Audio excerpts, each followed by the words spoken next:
अस्सलामु अलैकुम व रहमतुल्लाह। अस्सलामु अलैकुम व रहमतुल्लाह।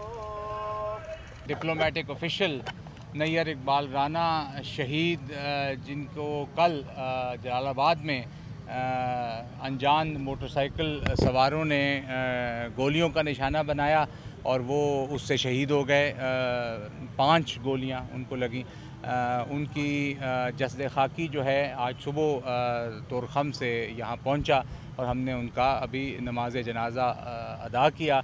इस सिलसिले में फ़ॉरेन सेक्रेटरी साहिबा ने कल रात को ही अफ़गान नाज़िमुल उमूर को तलब कर लिया था और उनसे बड़ी स्ट्रॉन्ग मज़म्मत की गई इस वाक़े की और उनको रिक्वेस्ट की गई कि हाइटेंड सिक्योरिटी, ज़्यादा सिक्योरिटी दी जाए वहाँ पे हमारे सफारतकारों को, ताकि इस किस्म का वाक़या जो है उसका खौफ दोबारा पेश ना आए।